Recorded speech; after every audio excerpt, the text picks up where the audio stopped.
Bonjour à tous, bienvenue sur ANews Sécurité. Alors aujourd'hui, nous allons parler d'un sujet d'actualité, prévention et sécurité en milieu hospitalier. Alors des chiffres alarmants puisque près de 20 000 signalements de violence aujourd'hui à l'encontre des professionnels de santé sont malheureusement signalés chaque année, soit un peu plus de 55 actes de violence par jour. Nombre considérable des agressions physiques, mais également verbales, à répétition, des vols et autres incidents envers le personnel hospitalier et les patients. Comment y remédier? Nous avons eu la chance d'avoir Vincent Thérenouard, commissaire général de police, délégué à la sécurité générale auprès de la directrice générale de l'offre des soins au sein du ministère de la Santé, qui est venu expliquer la genèse, nous expliquer que depuis plus de 20 ans, aujourd'hui, on s'était emparé du sujet qui ne date pas d'hier, malheureusement, et qui ne fait que s'amplifier. Alors, pour évoquer tout ceci, revenir également sur le rapport qui a été sorti en juin dernier, rapport qui a été porté par Jean-Christophe Masseron, président de SOS Médecins, et Nathalie Nion, cadre supérieur de santé à la PHP, sous l'égide du ministère de la Santé et de la directrice générale de l'offre des soins, de la direction générale de l'offre des soins. Nous avons 4 invités ce soir qui vont apporter leurs connaissances sur leur sujet, qui vont donner leurs avis et qui vont apporter aussi et mettre en exergue les solutions qu'ils apportent au quotidien face à ces violences. Pour parler de ce sujet, j'ai le plaisir d'accueillir Mathieu Navarro. Bonjour. Bonsoir. Donc Mathieu, vous êtes responsable sûreté et sécurité au centre hospitalier de Cannes. Rodolphe Temple, bonjour. Bonjour. Rodolphe, vous êtes président de, alors je ne sais pas si je vais bien le prononcer, mais la PSIG, c'est bien ça, et responsable sécurité-sûreté de l'hôpital Foch. Tout à fait. François Renoul, bonjour. Bonjour. Et donc vous êtes président de l'Access et responsable prévention sécurité des hôpitaux Drôme Nord. Tout à fait. Et Patrice Denoz, bonjour. Bonsoir. Et donc Patrice, vous êtes directeur associé sécurité management et identification system chez NEDAP France. Alors tout d'abord, je me tourne vers vous, François. Je l'ai dit, donc vous êtes à la fois président de l'association L'Access, qui est l'association des chargés de sécurité et d'établissement de soins, et vous avez aussi votre casquette de directeur sécurité, responsable prévention sécurité des hôpitaux de Drôme. Tout d'abord, j'aimerais que vous reveniez sur l'histoire, le contexte. Vous me parliez en préparant l'émission de cette fameuse instruction ministérielle de novembre 2016 qui a un petit peu changé la donne. Tout à fait. Alors il faut effectivement rappeler que l'hôpital c'est un lieu effectivement où on a le rendez-vous entre des patients qui effectivement parfois présentent de fortes douleurs, du stress, de l'angoisse, parfois alcoolisés, parfois sous stupéfiants, dans un environnement de jour, de nuit, un environnement où il y a des fois de l'attente, il faut quand même le dire, dans un endroit qui peut être pas forcément très accueillant, avec aussi une certaine proximité qui peut être difficile à vivre, surtout quand il y a des cultures qui sont différentes. Et pour accueillir tout ça, on a des fois des soignants qui sont effectivement des fois un petit peu fatigués aussi et qui peuvent manquer d'armes. Donc tout ça, c'est vrai que c'est un mélange qui peut être générateur de risques et de violence. Donc cette problématique, elle est quand même connue depuis longtemps, même si les choses ont tendance à évoluer. Voilà. On a eu en 2011 une instruction interministérielle, un protocole interministériel pour rendre obligatoire la création de conventions police, santé, justice. Donc ça a été un premier pas. Alors le constat aujourd'hui, c'est que malheureusement que 25% des établissements de santé, suite à donc ça c'était un rapport qui avait été fait par l'ARS Rhône-Alpes, qui avait constaté qu'il n'y avait que 25% d'établissements qui avaient fait cette convention de partenariat avec les forces de sécurité intérieure et la justice. Et bien sûr, la période post-attentat, donc le 16 novembre 2016, a été un moment important puisque la DGOS a sorti une instruction. Instruction qui imposait donc la rédaction d'un PSE, un plan de sécurité d'établissement, qui se devait de décrire finalement comment est-ce qu'on gérait la violence et la sécurité, la sécurisation des établissements en mode normal et en mode dégradé en cas de situation sanitaire exceptionnelle. D'où l'arrivée de responsables sécurité. Alors, pas complètement. Les responsables de sécurité étaient déjà en poste. Il y en avait déjà. Oui, c'est ça. En fait, voilà. Ce qui a accentué peut-être leur rôle. Ça a plutôt accentué leur rôle, effectivement, mais surtout, ça a surtout transformé leur métier. Oui. Puisqu'on est passé d'un métier de technicien à un métier technicien, un métier plutôt de sécurité incendie, à un métier qui tendait vers la sûreté. Donc, il y a une vraie, aujourd'hui, transformation des métiers, qui posera la question, effectivement, de la formation, qu'on pourra discuter tout à l'heure. Oui. Mais ce PSE, c'est aussi un document qui se doit d'être une analyse de vulnérabilité de l'établissement. Oui. Et ça, c'est important parce que c'est pas parce qu'on a beaucoup de flux, parce qu'on est un gros établissement, qu'on est forcément le plus fragile. Il faut bien penser aux petits établissements qui, des fois, sont sur des secteurs gendarmerie, qui sont un peu plus isolés, avec moins de moyens, moins de prévention et qui peuvent aussi, eux, subir pas mal de violences. Alors, merci parce que justement, Rodolphe, c'est ce que vous expliquiez, c'est qu'aujourd'hui, on parle d'établissements de santé, mais on est sur des typologies très très différentes. Vous avez défini 3 types, enfin il est défini 3 types, on va dire, de statuts juridiques qui cohabitent avec des exigences et puis aussi des responsabilités différentes pour ces personnes. Oui, tout à fait. Il y a une pluralité de typologies d'établissements. Les trois principaux qu'on va détailler, ça va être forcément l'hôpital public. Oui. Vous avez à côté l'hospitalisation privée qui elle-même va se diviser en deux. Vous avez tout ce qui va être privé lucratif et ce qui va être privé mais à but non lucratif. Donc les établissements de soins, de santé privés mais d'intérêt collectif. Donc vous avez à côté de ça encore quelque chose d'un petit peu spécifique que je n'ai pas trop cité la dernière fois, mais qui est l'hospitalisation à domicile, qui est encore une autre organisation. Et donc au sein de ces structures-là vont évoluer différents types de personnes qui vont avoir des statuts différents, c'est-à-dire vous allez avoir du fonctionnaire, vous allez avoir du salarié, puis vous allez avoir du libéral.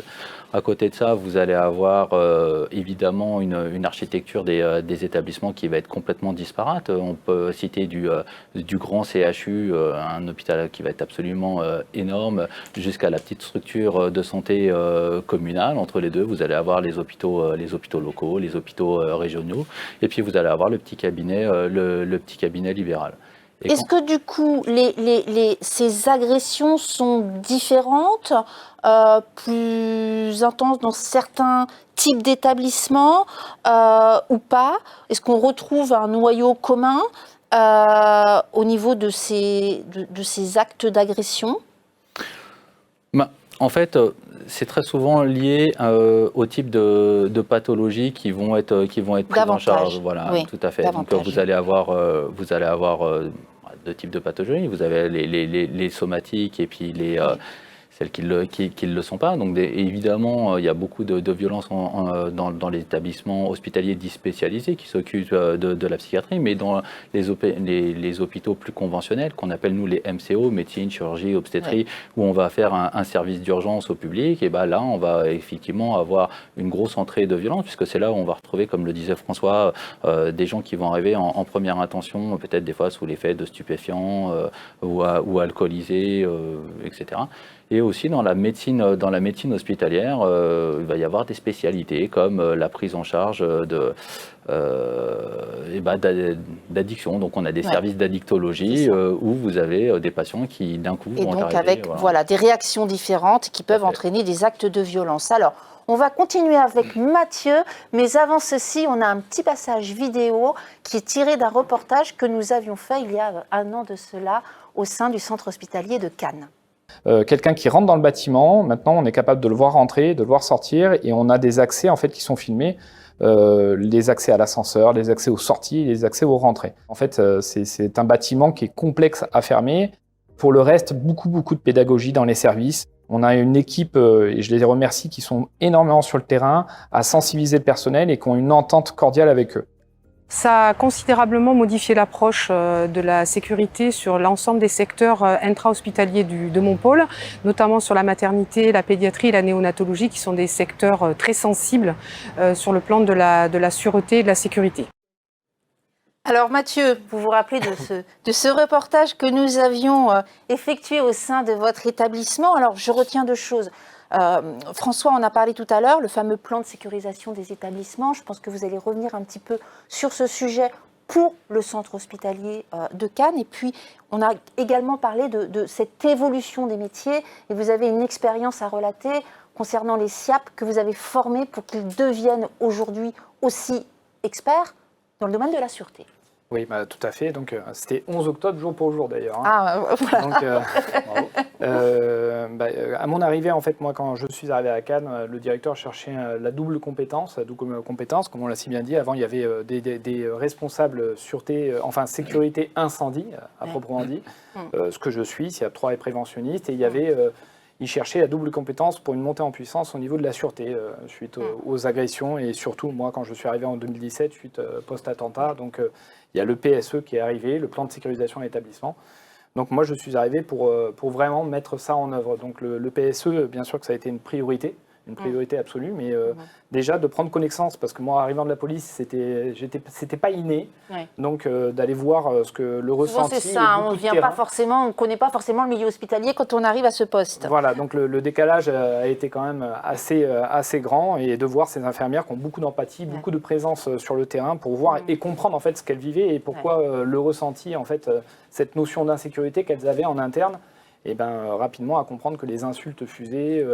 Les agressions verbales, surtout, je tiens à le signaler, les crachats qui devenaient très compliqué des choses... pour eux, qui sont là pour sauver des vies, on le rappelle, et qui sont là dans la bienveillance. Et qui rentrent à la maison avec ce sentiment en fait, d'impuissance, qui rentrent avec cette boule au ventre. Donc, un travail de terrain et d'accompagnement qui a été fait, et derrière, que j'ai reconstruit autour de la convention tripartite. La convention tripartite, vous en avez parlé tout à l'heure, c'est une chose qui est très importante, l'association police, justice et santé. On va y revenir, effectivement. Je vais passer une deuxième vidéo à ce sujet. Avant ceci, j'aimerais bien que vous reveniez sur cette formation sûreté.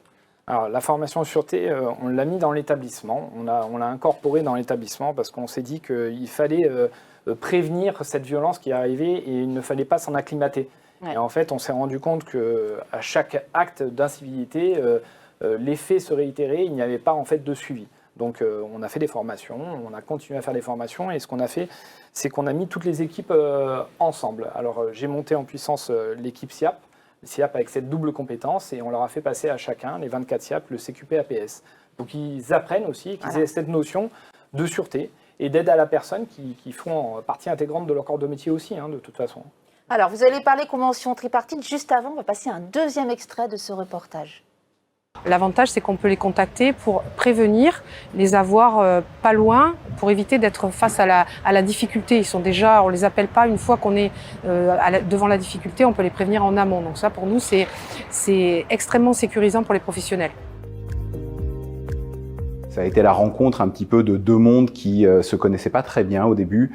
Le monde du soin qui a une ambition d'ouverture, d'accessibilité, d'être en permanence disponible pour la population, les familles et les proches. Et de l'autre côté, une exigence de sécurité que l'époque nous impose. On a progressé ensemble sur cette question de la sécurisation des accès, de la sécurisation des besoins.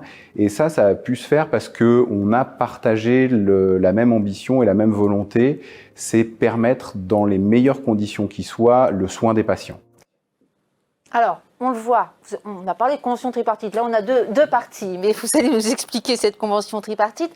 2 mondes qui se côtoyaient et maintenant qui travaillent ensemble. Alors, 2 mondes qui se côtoyaient, mais qui ne parlaient pas beaucoup ensemble. Voilà. Donc, le docteur Bertrand le dit si bien, en fait, ça a été un échange à leur expliquer leur corps, le corps du métier que nous avions, les responsabilités que nous avions, et que nous étions là pour eux, pour les aider à travailler, et surtout en matière d'urgence, en plan blanc ou divers plans qui puissent exister. Nous sommes là dans l'accompagnement et pour bosser avec eux. Donc, ça a été fait autour de plusieurs réunions entre la police, la justice, et la santé, bien évidemment, et en effectuant des soirées d'immersion, en invitant le procureur de la République à venir faire une immersion au sein de l'établissement, accompagné par des médecins qui ont bien compris le phénomène, qui ont bien compris que c'était utile pour eux, pour leur bien-être. Ça a été simple ? Je ne dirais pas que ça a été simple, ça a été un travail de longue haleine, voilà. Mais aujourd'hui, on en tire des bonnes conclusions et on continue à avancer.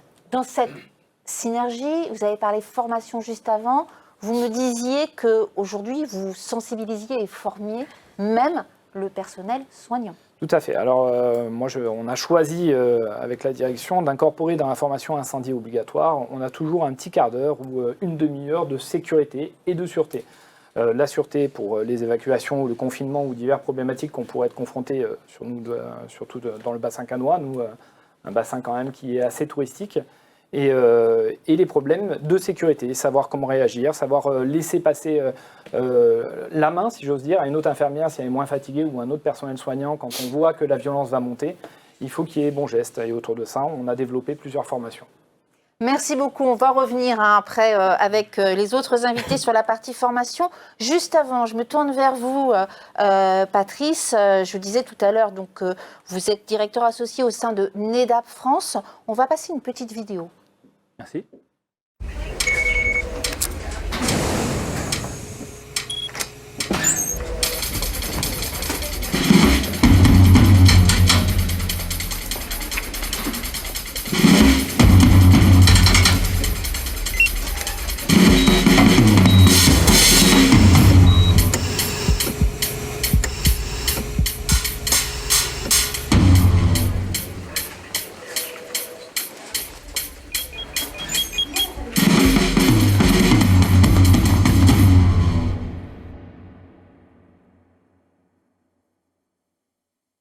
Donc voilà, donc au travers de cette petite vidéo est parlante, donc ça veut dire que si vous êtes là aujourd'hui sur le plateau et si on voit cette vidéo, c'est que le monde hospitalier, vous le connaissez. Je crois que vous avez une trentaine de références aujourd'hui dans les établissements de santé.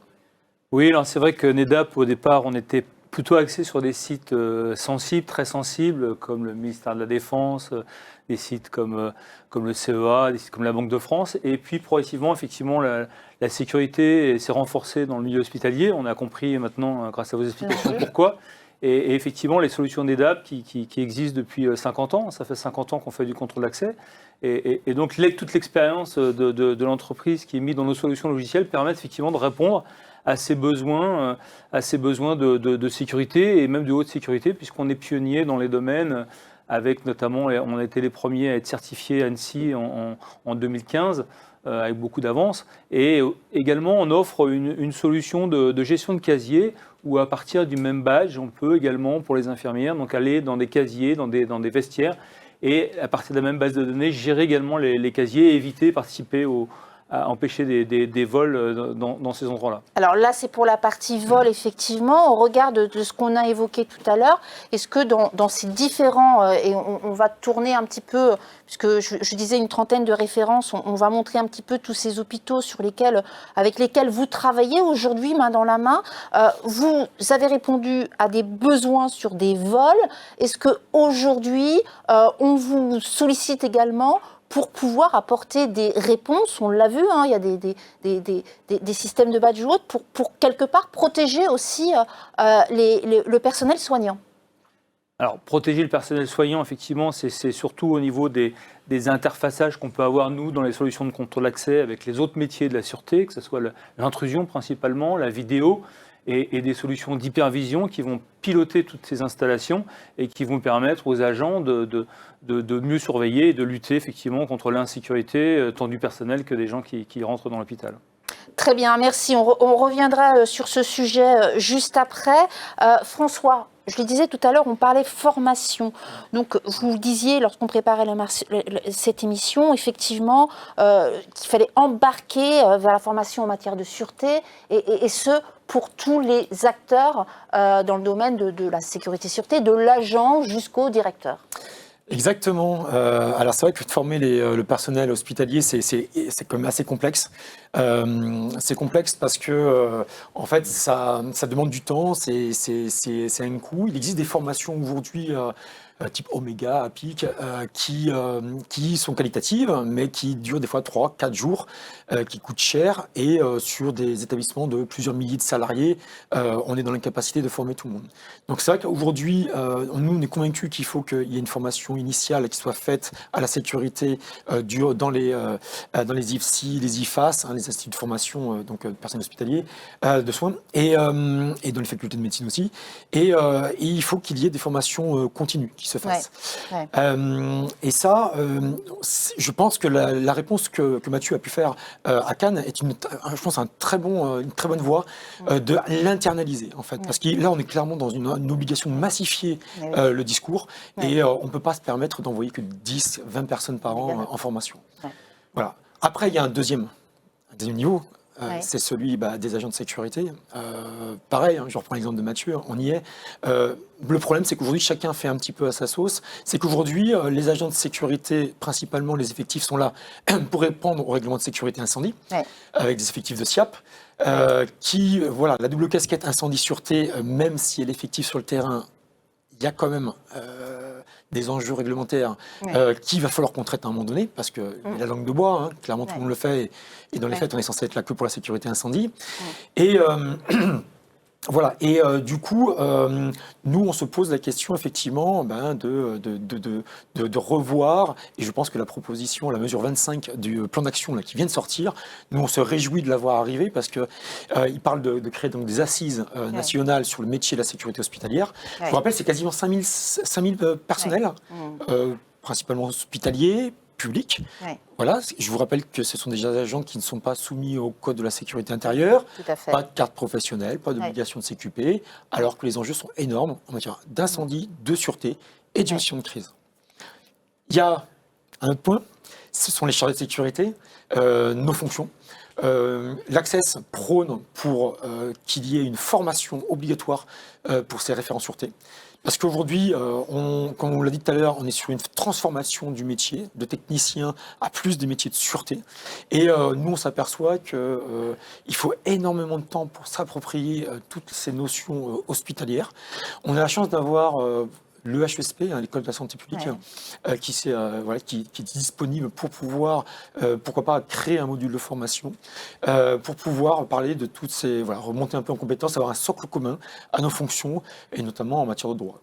Très intéressant. Alors je vous rappelle, ça fait partie de l'axe 1 de ces fameuses actions à mettre en place. Alors Mathieu, on en a beaucoup parlé de la formation, et François le rappelait, c'est vrai que c'est quelque chose de très novateur que vous avez mis en place. Est-ce qu'aujourd'hui, on vient voir un petit peu justement, est-ce qu'il y a des personnes qui sont curieuses et qui viennent voir comment vous mettez ceci en place? Est-ce que vous pensez que demain, c'est internalisé aujourd'hui? Est-ce que ce sont des choses qui sont regardées de près? Indéniablement, c'est regardé de près, et puis c'est suivi. On a beaucoup de questionnements, on échange beaucoup. La seule chose, c'est que la politique a été de les faire monter en puissance, mais c'était surtout pour eux, ces SIAP qui correspondent à l'incendie, nous sommes bien d'accord, sur une réglementation incendie, mais qui sont amenés, et il ne faut pas avoir une langue de bois, à intervenir au plus souvent auprès des infirmières. Donc il fallait qu'ils aient cette notion de connaissance de ce qu'était la sécurité et la sûreté. Ils ne l'avaient pas avant, maintenant ils l'ont. Donc ils sont sur un terrain où déjà ça leur parle déjà un peu plus. Après, derrière, ce qu'on a développé, nous, à Cannes, je suis très insistant là-dessus, on effectue beaucoup d'exercices. On effectue beaucoup d'exercices au niveau de la préfecture, au niveau police, au niveau pompier, ce qui m'a amené l'année dernière à faire un exercice avec le RAID, ce qui a été assez novateur. Donc en fait, les acteurs de l'extérieur viennent à l'intérieur, et je pense que c'est parlant dans le milieu sanitaire. Ça parle aux infirmières de voir la police en action, des effectifs comme le RAID ou même la police secours ou la BAC qui interviennent sur diverses problématiques. Et après, il n'y a plus de crainte et de jugement. Il y a eu un échange. Et encore une fois, ce que j'ai installé à l'hôpital de Cannes avec les échanges entre les médecins, c'est installé aussi avec la justice et la police. Très bien, merci. Alors, François, Rodolphe, on va passer à l'axe 2. On va passer à l'axe 2 qui est prévenir les violences et sécuriser l'exercice des professionnels. Alors, je sais que au niveau de la psy, vous avez créé un groupe de travail sur ce sujet. Oui, tout à fait. On a créé un groupe de travail qui était à la base d'une manière un peu plus générale, puisque la particularité de l'APSIC, c'est de s'occuper de l'ensemble des ERP et des usages, donc aussi bien les hôtels, les théâtres, etc. Et on retrouve des problématiques qui sont similaires, mais des façons de traiter avec des doctrines, des cultures et des approches qui sont complètement différentes et qu'il est enrichissant de pouvoir partager. Une hôtesse d'accueil dans une gare on a une certaine approche qui peut être intéressante d'appliquer à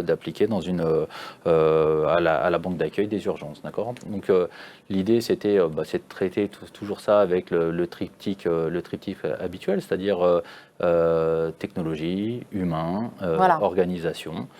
Et voilà, donc on a essayé de coucher un petit peu tout ça. Et puis sur les deux éléments, c'est-à-dire la petite délinquance de tous les jours jusqu'au gros événement qui peut survenir. Au niveau de l'hôpital Foch, comment ça se traduit concrètement sur cette sécurisation ?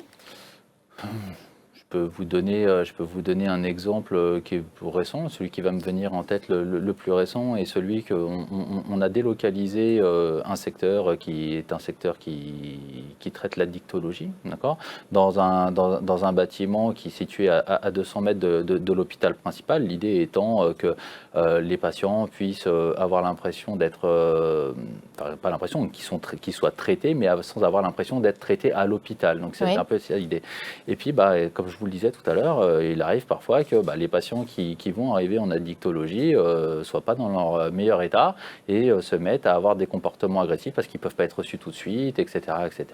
Et donc là, on a eu une remontée de la part des professionnels de santé qui se sentaient en danger. Et puis, on a commencé à travailler avec eux. Puis, j'ai mis en place un système anti-agression où les personnels peuvent lancer une alerte au travers d'un petit badge. Ils sont géolocalisés, comme ça, même s'ils s'échappent, ils se font poursuivre dans la structure, on sait à chaque instant où est-ce qu'ils sont et on leur renvoie un signal lumineux qui est quelque chose d'un petit peu caché, qui leur fait savoir que leur alarme a été prise en compte et deux, qu'elle est en cours de traitement et donc ils ont juste du temps à gagner. Et ça les rassure quelque part d'avoir cet équipement sur eux et de pouvoir prévenir à chaque instant.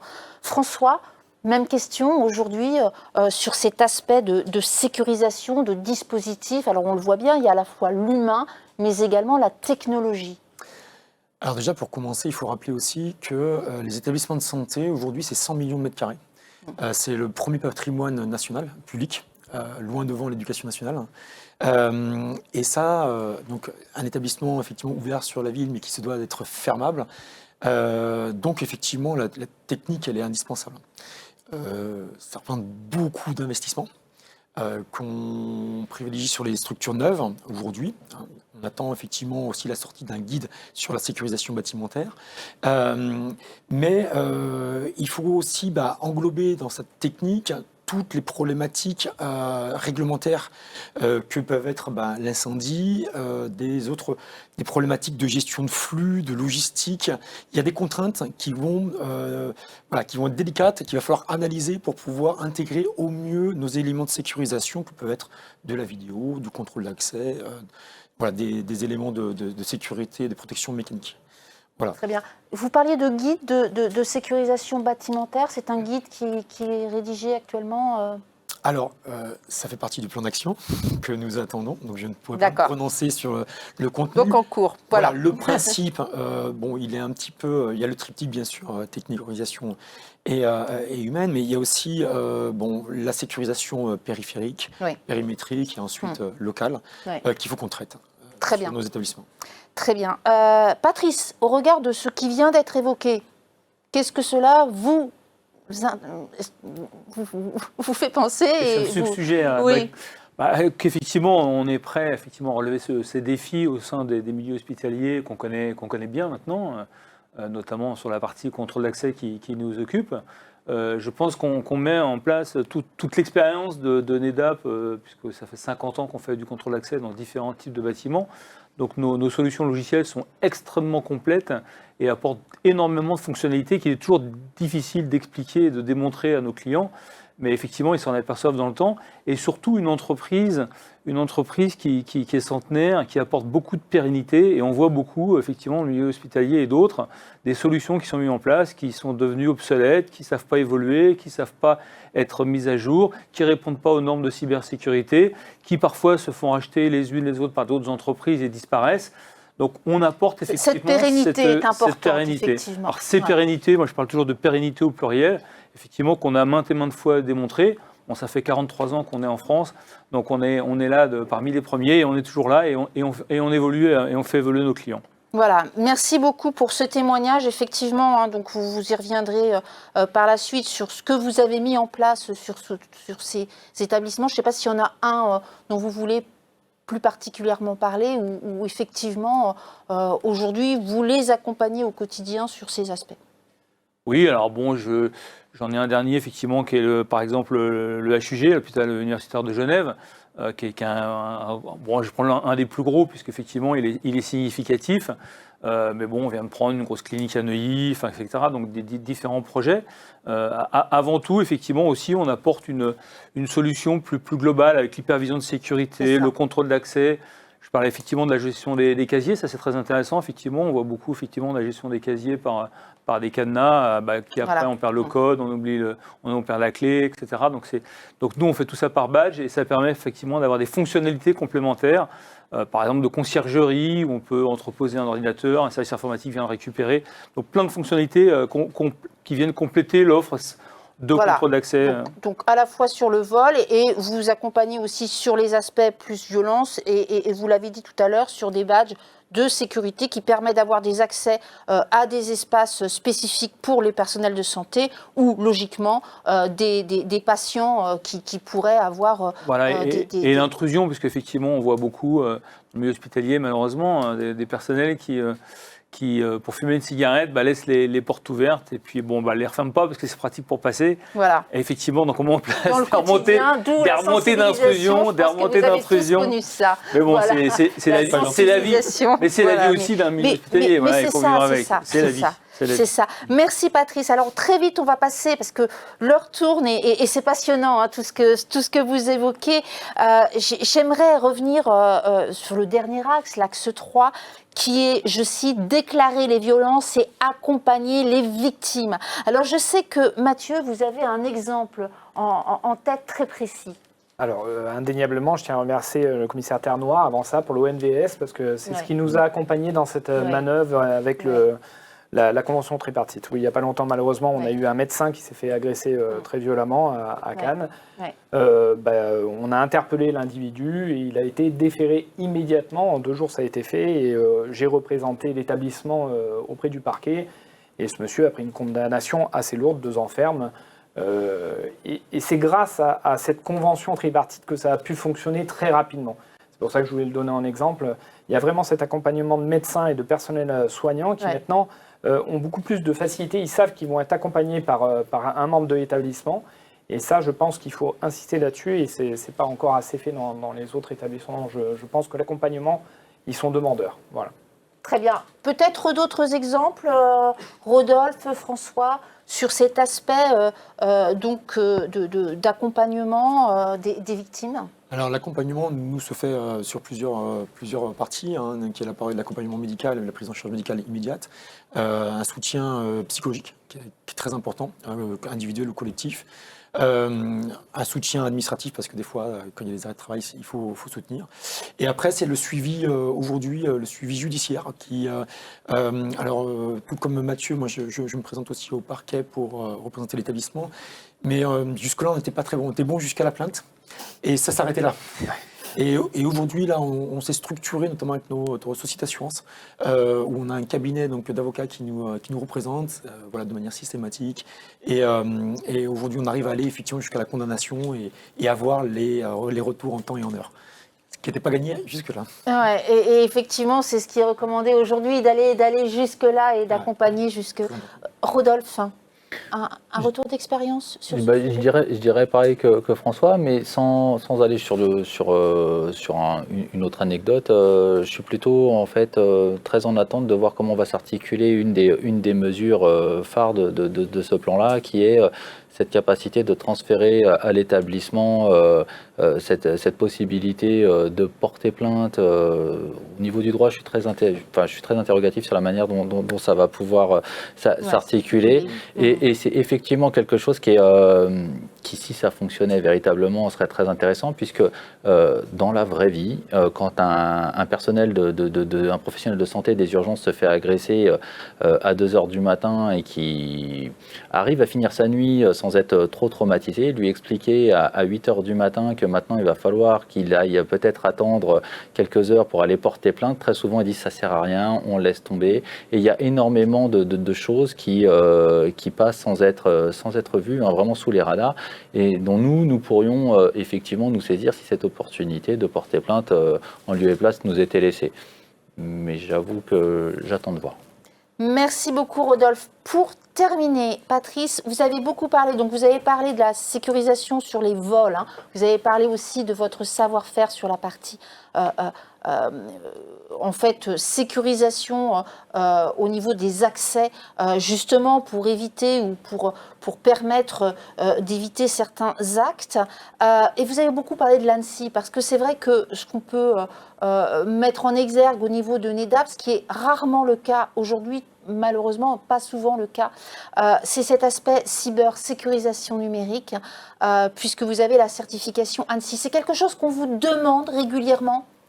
Alors, c'est venu progressivement et ça prend de plus en plus d'importance, et c'est devenu maintenant quelque chose d'exigé dans le milieu hospitalier, ce qui n'était pas le cas, même au niveau international, puisque effectivement NEDAP a d'autres certifications équivalentes dans plusieurs pays européens, en Angleterre, en Allemagne, dans les pays nordiques, etc. Donc effectivement, on est une société européenne avant tout, et effectivement, on respecte toutes ces certifications dans les différents pays. L'ANSSI, puisqu'on vient d'être renouvelé donc en 2022, et on prépare déjà la future certification. Donc on investit énormément. L'investissement de NEDAP dans ce milieu, c'est l'année dernière, c'est 42 millions d'euros d'investissement. Donc c'est un sujet vraiment, vous avez raison de l'évoquer. C'est vraiment un sujet important. Et pour des établissements qui parfois peuvent être plus petits et qui n'ont pas forcément les structures informatiques, on a également sorti donc, au salon APS la semaine dernière donc, une solution full cloud qui permet effectivement à une société donc, de travailler par abonnement. Et c'est nous qui apportons la partie informatique avec une solution hébergée dans 4 data centers en Europe. Et on sait ô combien c'est important, parce que malheureusement, alors on a parlé, et c'était le sujet aujourd'hui, des violences pour le personnel de santé, mais c'est vrai que ce qui fera l'objet d'une autre émission sur la partie cyber, on le voit malheureusement, c'est aussi une autre problématique et un autre enjeu, et avec grand plaisir. Il me reste à vous remercier tous les 4 pour votre intervention ô combien riche et importante sur ce sujet de prévention et de sécurité en milieu hospitalier, et à bientôt. Merci. Merci Virginie. Merci à vous tous.